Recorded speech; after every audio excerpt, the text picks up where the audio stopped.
Donc, on a séparé en deux, parce que traditionnellement, c'est vrai que c'est deux mondes, les ravageurs et les maladies. Mais finalement, on s'aperçoit sur le domaine des micro-organismes, ça se rejoint beaucoup et on a beaucoup à apprendre des uns et des autres.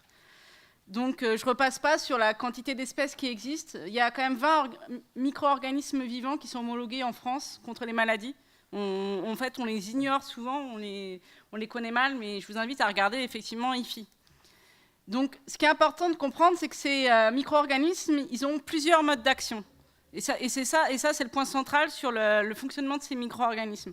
Il y a un mode d'action qui est évident, qu'on connaît, c'est qu'ils sécrètent des antibiotiques. Mais pas seulement. Ils ont une activité de parasitisme. Donc, ils vont vraiment, ce que nous a illustré Marie-Stéphane, ils vont vraiment parasiter le pathogène ou l'insecte. Et ce qui est intéressant, c'est qu'il y a aussi des activités indirectes qui existent, mais qui sont très mal connues. Une activité indirecte, par exemple, c'est une activité qu'on appelle d'hypovirulence, c'est-à-dire que la présence de notre micro-organisme antagoniste ou auxiliaire va rendre l'agent pathogène ou l'insecte moins agressif. Et ça, c'est une part importante de leur activité. Une autre activité indirecte, c'est qu'ils vont agir par compétition, c'est-à-dire qu'il y a une compétition entre les différents micro-organismes dans le sol ou sur la plante, et ils vont récupérer tous les nutriments qui sont nécessaires, ce qui fait qu'un agent pathogène ne peut pas se développer, puisque lui aussi, il a besoin de ces nutriments.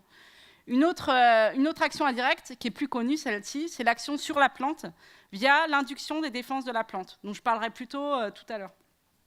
Donc ce qui est important de se rendre compte, c'est que ces micro-organismes, ils ont plein de modes d'action, ce n'est pas juste un mode d'action. Et j'insiste là-dessus, puisque finalement, ce qui est commercialisé pour l'instant, et ce sur quoi on fait de la publicité par rapport à ces micro-organismes, c'est un mode d'action qui est l'activité antifongique. Mais c'est intéressant, puisque si vous prenez Bacillus, puisqu'il y a beaucoup de Bacillus qui sont commercialisés, c'est des mini-usines chimiques. Donc le gros intérêt par rapport à un produit chimique, c'est que quand vous mettez Sérénade, qui est Bacillus subtilis, vous avez 40 fongicides sécrétés d'un coup, en mélange, qui fonctionnent ensemble, puisqu'ils ont été créés ensemble, pas de souci, vous avez la mixture géniale qui peut fonctionner. Donc c'est le gros avantage, mais ça reste une usine chimique. Donc en fait, vous avez plein de produits chimiques qui sont sécrétés par ces killers, qui sont vraiment au niveau du sol, des bactéries capables de complètement coloniser un environnement. Donc c'est pour ça que ce sont ceux-là qui sont commercialisés. Mais il y a d'autres actions, donc par la compétition. Donc encore mes Bacillus subtilis ou les Pseudomonas qui sont commercialisées, elles ont donc une forte activité antibiotique, mais elles sont aussi capables de récupérer très rapidement les fers et les carbones qui sont contenus dans le sol. C'est pour ça qu'elles s'implantent très rapidement au niveau des racines des plantes, parce qu'elles sont les premières les compétitrices à récupérer les nutriments. Et donc ce qu'on appelle parfois les sols suppressifs, c'est des sols où il y a moins de maladies au niveau de la culture du blé, par exemple. C'est des sols où, effectivement, ces bactéries, Bacillus et Pseudomonas, se sont implantées, ont réussi à faire le ménage autour d'elles avec leur usine chimique, et en plus à récupérer tous les nutriments parce qu'elles sont très compétitives, et donc à faire disparaître les fusariums, notamment, qui sont nos champignons pathogènes qu'on retrouve souvent au niveau des sols. Donc il y a les deux aspects, à la fois usine chimique et compétition, qui est importante. Mais forcément, si vous ajoutez beaucoup de nutriments, vous, par vos pratiques agricoles, vous mettez complètement en péril cet aspect compétition, puisque vous déséquilibrez la chose en favorisant à la fois le pathogène, et il faut qu'il y ait compétition pour que l'aspect compétition puisse s'exprimer. Après, l'aspect qui est important aussi, c'est l'aspect parasitisme dont a parlé Marie-Stéphane. Donc, c'est aussi vrai chez les champignons. On a moins l'habitude de le voir, mais là, je vous ai mis donc, du trichoderma et des gliocladium, qui sont donc des organismes qui sont commercialisés. Donc, vous voyez ici un mycélium de champignons pathogènes, du Rhizoctonia, et vous voyez que autour s'est installé un champignon antagoniste. Donc il y a vraiment un vrai parasitisme, il s'installe autour. Nous on ne le voit pas parce que c'est microscopique, mais il y a cette interaction. Si vous enlevez ici Trichoderma, vous voyez, il a fait des suçoirs, il a pénétré à l'intérieur de Rhizoctonia et il se nourrit à partir de Rhizoctonia. Ici vous avez du Phytophthora, mon fameux mildiou. Et à l'intérieur, vous avez Pythium, qui est aussi commercialisé, qui s'installe à l'intérieur de mon mildiou. Donc il y a vraiment un vrai parasitisme fort. Donc vous avez Phytophthora, le mycélium de Phytophthora, et à l'intérieur, en fait, du Pythium qui réussit à survivre à l'intérieur de mon Phytophthora. Et donc le dernier mode d'action, enfin un des autres modes d'action, c'est la pathogénèse, donc un peu à la manière de ce dont a parlé Marie-Stéphane, c'est qu'on peut trouver des virus et des bactéries qui rendent malades nos agents pathogènes. Et donc ça a été quelque chose qui a été très recherché à un moment donné, notamment les virus. Et on s'est aperçu qu'on pouvait inoculer des virus sur certains agents pathogènes, ici c'est du sclérotinia, et rendre l'agent pathogène moins agressif. Donc il est toujours présent, mais comme il est moins agressif, l'impact pour l'agriculteur sera moins grave. Il y aura moins de symptômes, il y aura toujours un peu de symptômes, mais ils ont moins d'effets. Donc c'est ce qu'on appelle un phénomène d'hypovirulence. Donc c'est quelque chose qui est très, très étudié, qui intéresse. Donc on a plein de cas comme ça qui marchent. Le problème, c'est comment on arrive à amener ce virus, comment on arrive à rendre malades mes agents pathogènes. Et c'est tout. Il y a quelques cas célèbres sur le chancre du platane, par exemple, sur le châtaignier, qui ont bien marché. Mais en a peu de cas, on a réussi à faire cette inoculation de mes agents pathogènes. Et le dernier mode d'action, qui n'est pas négligeable, c'est une action indirecte via la plante. Donc j'ai mon agent pathogène qui attaque ma vigne. Et mes micro-organismes bénéfiques vont être là parce qu'ils vont directement attaquer mon agent pathogène, c'est ce que j'ai montré tout à l'heure, par exemple par des antibiotiques. Mais surtout, ils vont protéger ma plante en induisant les défenses de ma plante, ce qu'on appelle une élicitation des défenses, et ce qui correspond au SDP. Donc quand on parle de SDP, SDN et élicitation, à l'intérieur de ce gros truc qui est simplement un mode d'action, vous pouvez avoir des substances naturelles, mais vous avez aussi des micro-organismes qui sont des élicitateurs des défenses. Donc c'est pour ça que je ne parle pas trop des SDP en général, parce que c'est simplement un mode d'action. Ce serait comme de dire ça a une action sur la respiration. Donc ce qui est important de retenir maintenant, si on essaie de faire le bilan de pourquoi finalement ces micro-organismes ne sont pas très efficaces. Un point important, c'est que finalement, c'est quelque chose de vivant. Et c'est quelque chose de vivant et qui vit avec plein d'autres choses autour. Les micro-organismes, il y en a plein dans le sol. Il y en a des milliers, des milliers, des milliers. À la surface d'une feuille, vous avez des milliers de souches différentes de micro-organismes. Et là, on en est juste à l'étape où on les observe. On découvre qu'il y en a des milliers. Et il y a plein d'interactions. Vous avez donc des interactions entre tous les micro-organismes qui sont à la surface d'une feuille. Vous avez des interactions avec mon agent pathogène, ça c'est ce que je recherche. Vous avez des interactions avec ma plante, même ça c'est pas très bien connu. Vous avez tout l'environnement qui peut causer des modifications, mon sol, mon action en tant qu'agriculteur par la fertilisation, le fait qu'il y ait une sécheresse ou pas. Tout ça va modifier mon environnement et du coup va modifier ce fragile équilibre. Et tout ça en fait c'est ce qu'on appelle de l'écologie microbienne. Donc, en général, l'image que je donne aux étudiants, parce qu'on a beaucoup d'étudiants qui s'intéressent à la viticulture, c'est de vous dire, regardez, du temps des Romains, pour faire du vin, j'avais une amphore, je mettais mon raisin dedans, j'avais 9 chances sur 10 d'avoir du vinaigre, mais il y avait certaines personnes qui étaient capables de faire du vin du temps des Romains. C'était rare, mais ils y arrivaient. Ce qu'ont fait les œnologues, là, depuis 2000 ans, ils ont quand même pas mal bossé, ils ont fini par faire de l'écologie microbienne et par comprendre qu'il fallait qu'il y ait certaines levures, certains micro-organismes qui arrivent à certains points clés du processus pour qu'on arrive plutôt à faire du vin plutôt que du vinaigre. Et là, maintenant, 2000 ans plus tard, on arrive 9 fois sur 10, peut-être même plus quand même, à avoir du vin et pas du vinaigre. Sauf que là, en l'occurrence, pour le biocontrôle, on en a encore du temps des amphores. Et on a un sol ou une plante. Et on ignore les interactions, on ignore comment amener petit à petit mes différents micro-organismes. On se rend compte maintenant qu'il faudrait peut-être en amener plusieurs petit à petit d'ailleurs. Et on ignore la température, on ignore tout ça. Mais finalement, ce vers quoi on pourrait tendre, c'est ça, c'est d'aller vers ce qu'ont pu faire les œnologues en comprenant bien, en étudiant ce qu'on appelle l'écologie microbienne, les interactions entre les différents micro-organismes, pour savoir comment réussir à modifier sciemment cet équilibre microbien vers ce qui nous intéresse, nous, et la protection de la plante. Donc, un élément important pour expliquer pourquoi ça ne marche pas toujours très bien, donc ça, c'est des données qui proviennent d'Avignon. C'est que souvent, ce qu'on oublie quand même comme paramètre dans ce genre d'études, c'est l'agent pathogène et la diversité de l'agent pathogène, ce qui n'est pas négligeable. Et donc là, je vous ai mis botrytis parce que bon, c'est l'exemple de killer numéro 1. Donc, ils ont pris toutes les souches de botrytis qu'ils avaient à Avignon et ils ont testé une levure comme agent de biocontrôle. Donc, en bleu, vous avez sans la levure et en rouge, avec la levure, vous voyez un contrôle efficace à 99%. C'est génial. Botrytis est totalement contrôlé. On peut avoir notre homologation, on est content. Sauf que si vous regardez ici, avec ces souches-là de botrytis, vous n'avez quasiment aucune efficacité de ma levure. Donc, à partir du moment où on travaille avec du vivant, on accepte que le vivant soit diversifié. Il n'y a pas que une diversité au niveau de mes agents de biocontrôle, il y a une diversité au niveau de mes agents pathogènes aussi. Et de fait, déjà, dès mes tests, si je me mets dans ces conditions-là, forcément, je vais réussir à avoir un bon résultat au champ. Mais si je me mets dans ces conditions-là, forcément, mon produit va être éliminé. Et inversement, si vous avez testé des produits et vous avez considéré qu'ils ne marchaient pas, ce qu'il faudrait savoir, c'est en face, quels agents pathogènes vous aviez. Est-ce que vous aviez ces agents pathogènes-là? Est-ce qu'il faut laisser tomber ces produits-là parce qu'ils n'étaient pas efficaces? Ou est-ce que face à certaines familles de souches d'agents pathogènes, ils pourraient au contraire être efficaces? Il ne faut vraiment pas négliger ce côté diversité de l'agent pathogène.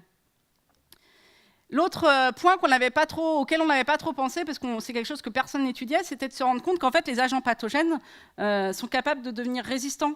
En fait, on est parti du mauvais principe au départ que le biocontrôle serait durable. Et que durable, ça veut dire ça marche pendant des années. Et en fait, à partir du moment où on travaille sur le vivant, on accepte que les choses ne peuvent pas être stables dans le temps. Les choses, elles vont évoluer. Le vivant évolue. C'est ce qu'on a redécouvert récemment. C'est Darwin qui nous l'avait dit. Donc le biocontrôle, il est censé évoluer. Si vous le figez, si vous mettez une souche et que vous la figez, et bien forcément, tôt ou tard, il y aura un contournement et des résistances qui apparaîtront. Les agents pathogènes, ils ont tout contourné. Ils ont contourné les résistances variétales, ils ont contourné les fongicides, ils contournent le biocontrôle, c'est évident. Donc on a découvert comme ça, c'est la photo que je vous montrais tout à l'heure avec mon mildiou, là, mon Phytophthora. Et là, il a détecté mon Pythium, il a pu bloquer en épaississant sa paroi et empêcher Pythium de pouvoir le pénétrer. Et ça, c'est le tout début. On se rend compte que personne n'étudie vraiment les mécanismes de résistance des champignons vis-à-vis des autres champignons. D'autres manières de résister, c'est que mes pathogènes se mettent à sécréter des molécules chimiques qui sont des inhibiteurs des molécules des antagonistes. Donc, dans mes fameux sols suppressifs, on s'est aperçu que mes fusariums étaient eux-mêmes des usines chimiques. Et on avait deux usines chimiques l'une contre l'autre. Et c'était à celui qui arrivait à avoir le plus de molécules chimiques qui pouvait gagner. Donc, il ne faut pas oublier qu'on a quelque chose de vivant. Donc, on a une coévolution. Et c'est vraiment... ce point-là est vraiment crucial à étudier pour pouvoir vraiment essayer de comprendre pourquoi de temps en temps un produit va marcher et pourquoi de temps en temps, au contraire, la balance va aller du côté de l'agent pathogène. Donc, si on reprend un peu l'approche classique, c'est qu'on a au niveau des maladies, c'est plutôt de faire du lâcher ce qu'on appelle d'antagoniste. Et les questions qu'on se pose, c'est si je veux faire mon lâcher, déjà, est-ce que mon agent pathogène est présent ? Quelque chose qui n'est pas résolu, c'est toute l'épidémiologie et l'impact de l'environnement sur mon micro-organisme que je veux lâcher. Donc la question qu'on pose aux modélisateurs, c'est de leur dire, est-ce que vous pourriez nous donner des modèles, des outils d'aide à la décision pour nous dire à quel moment je dois lâcher mon micro-organisme? Comme ça, ils nous diraient, voilà, il faut telle température, telle humidité. On a des modèles pour le milieu, il nous faudrait des modèles pour le lâcher de Bacillus ou le lâcher de Trichoderma ou le lâcher d'Ampelomyces. Comme ça, on saurait à quel moment on fait nos lâchers. Ensuite, au niveau de la couverture et de la cible, il faut qu'on soit sûr de quel taux de couverture on veut, qu'est-ce qu'on cherche à cibler, est-ce qu'on cherche à cibler les racines, est-ce qu'on cherche à cibler mon agent pathogène, toutes ces questions-là ne sont pas vraiment résolues. Et du coup, ça va avoir un impact sur l'application. Et pour l'instant, à l'heure actuelle, ce qui est commercialisé, c'est les produits comme Trichoderma et Sérénate, qui sont pourtant des micro-organismes à multi-modes d'action. Mais le choix d'application qu'on a fait, qui est plutôt la pulvérisation, fait qu'on va favoriser un mode d'action, qui est plutôt le mode d'action par action directe, donc par antibiose. Donc le choix qu'on fait d'application va faire qu'on va favoriser l'un ou l'autre des modes d'action. Et souvent, ce qu'on a cherché à faire, parce qu'on est plus dans une approche classique, on utilise les micro-organismes comme des antibiotiques, comme des fongicides, et donc on pulvérise, et on utilise Bacillus subtilis pour son activité antibiotique en tant que fongicide. Et du coup, on n'arrive pas à avoir la réponse de la plante. Pourquoi ? Parce que Trichoderma et Bacillus, c'est des micro-organismes du sol qui devraient s'installer aux racines, et on les pulvérise sur feuilles, donc forcément, on ne va pas avoir la réponse de la plante dans ces conditions-là. Donc, on n'a que l'impact direct. Et la colonisation de la niche, la même chose. C'est des micro-organismes qu'il faudrait implanter au niveau des racines, qu'il faudrait aider à implanter, faire attention au contexte agronomique pour pouvoir les aider à leur implantation. Donc là aussi, le choix d'application fait qu'on s'interdit certains modes d'action qui pourtant sont très intéressants de ces micro-organismes. Donc effectivement, la discussion sur l'application, elle est primordiale de ce point de vue-là. Après, quelque chose qu'on ne sait pas faire, mais on voit ce qu'ils font sur les insectes et sur les auxiliaires, c'est stimuler la faune naturelle. Ça paraît complètement flou, mais effectivement, vous avez une rhizosphère naturelle, par exemple, qui est très riche en micro-organismes. On part du principe que peut-être que dans les rhizosphères cultivées, c'est moins riche, mais c'est pas vrai, en fait, c'est juste différent. Pour l'instant, on est au stade où on observe, on voit que c'est pas forcément moins riche, mais en tout cas, c'est pas pareil. Et l'idée, c'est est-ce qu'on peut faire de l'engineered rhizosphère, et ce serait de modifier ma rhizosphère, soit par des apports exogènes, soit par l'action de ma plante. Et finalement, c'est ce qu'on appelle maintenant le microbiome. Donc c'est très à la mode chez l'homme. Je ne sais pas si vous avez vu ce qui est vraiment médiatisé, c'est au niveau des intestins de l'homme, et on s'est aperçu que si on modifiait le microbiome de l'humain, on arrivait à limiter certaines maladies comme le diabète ou d'autres maladies. Et ce qu'on découvre, c'est que chez la plante, en fait, on a la même possibilité. On peut, en étudiant le microbiome de la plante au niveau des racines ou de la feuille, avoir un impact général sur la santé de la plante. Mais on en est encore au balbutiement. Donc l'idée, c'est qu'il y a 4 leviers. La plante, quand même, il ne faut pas la négliger. Donc le choix de la variété va avoir un impact. Ou le choix des variétés intermédiaires quand on est sur le microbiome du sol. Tous les impacts agronomiques. Donc ici, vous avez la fertilisation, le climat, la sécheresse, la chaleur, les UV dont on a beaucoup parlé. Donc tous ces impacts que nous, on peut modifier par rapport à notre activité humaine. Donc encore une fois, si on met trop de fertilisants, on va empêcher cette compétition entre antagonistes et pathogènes. Donc du coup, ce n'est pas forcément très intéressant. Donc il faut réussir à avoir un équilibre. Il faut qu'il y ait compétition. Donc tout ce qui est écologie microbienne, donc là, ça c'est un vaste sujet assez peu étudié. Et donc c'est tout un débat auquel on a pour l'instant beaucoup de questions et pas beaucoup de réponses. Et on ignore le 4e levier, c'est quand on apporte un micro-organisme, comment il fait pour s'installer, est-ce qu'il peut survivre. Donc les apports exogènes, comme on fait pour les insectes, on ignore comment ça se passe, qu'est-ce qui se passe. C'est quelque chose qu'on découvre.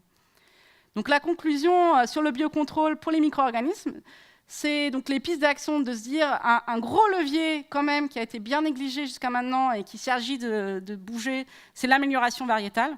On peut très bien améliorer une plante, pas juste pour sa résistance à un agent pathogène, mais améliorer le couple plante-micro-organisme. Et c'est ce couple qui va être plus résistant à la maladie. Et donc inclure dans les schémas de sélection les micro-organismes dès le départ, en fait, pour en fait, vendre un couple plante-micro-organisme. Donc ça, pour l'instant, c'en est vraiment au balbutiement. Il y a tout ce qui est l'impact des pratiques agronomiques, et donc dans l'idée derrière soit d'agir par la formulation de mes micro-organismes, de trouver des bonnes formulations pour les rendre plus résistants aux conditions climatiques, mais aussi de permettre la mise en place d'outils d'aide à la décision beaucoup plus performants. Donc l'outil d'aide à la décision, ce ne serait pas juste, comme c'est à l'heure actuelle, de prédire les risques de maladie, mais aussi de dire à quel moment je dois mettre mon micro-organisme, quelles sont les bonnes conditions pour pouvoir mettre mon micro-organisme. Ensuite, vous avez tout ce qui est plutôt engineering. Donc pour l'instant, on n'y est pas encore, mais il y a l'idée, par exemple, de faire de l'amélioration de mes micro-organismes. Vous avez des souches comme Beauveria, dont on parlait, ou comme Trichoderma. On sait les croiser et on sait faire de l'amélioration. Donc il n'y a aucune raison, là, à l'heure actuelle, de ne pas s'amuser à créer des nouvelles souches qui répondront exactement à ce dont on a besoin, sans passer par des OGM. On peut aussi passer par des OGM, mais rien que par croisement, vous pouvez améliorer vos souches. Donc ça, c'est une piste qui, pour l'instant, n'est pas explorée. Et chercher à trouver des produits qui stimuleront ma faune, ma microfaune. Ça aussi, c'est quelque chose qui n'est pas étudié. On cherche souvent des agents de biocontrôle qui ont une action directe. Et on ne cherche pas, finalement, des agents de biocontrôle qui auraient une action sur le maintien d'une microfaune intéressante. Parce qu'on ne sait pas l'étudier et on ne sait pas vraiment poser cette question-là. Et ensuite, il y a l'action sur mon pathogène et toutes les questions, donc c'est toujours de l'écologie microbienne, mais le problème de coévolution avec mon agent pathogène, ce serait bien d'éviter de refaire les erreurs du passé. Au niveau des résistances variétales, on a perdu beaucoup de résistance parce qu'on a utilisé massivement des variétés résistantes qui se sont fait contourner très très rapidement par les agents pathogènes. On a le cas de BT, on sait que le biocontrôle n'est pas durable, il se fait contourner. Donc à partir du moment où on sait que tout ce qu'on a fait, quand on a utilisé quelque chose de vivant, on sait que ça a été contourné, il faudrait mieux dès à présent éviter si on trouvait un produit de biocontrôle miracle, si on le perd juste parce qu'on a décidé de négliger cet aspect de coévolution, ce serait vraiment dommage au bout de 2 ans de perdre un produit simplement parce que les agents pathogènes les auront contournés. Donc cet aspect de coévolution, ce serait bien de le prendre en compte dès le départ dans la mise en place de mes produits de biocontrôle. Et voilà.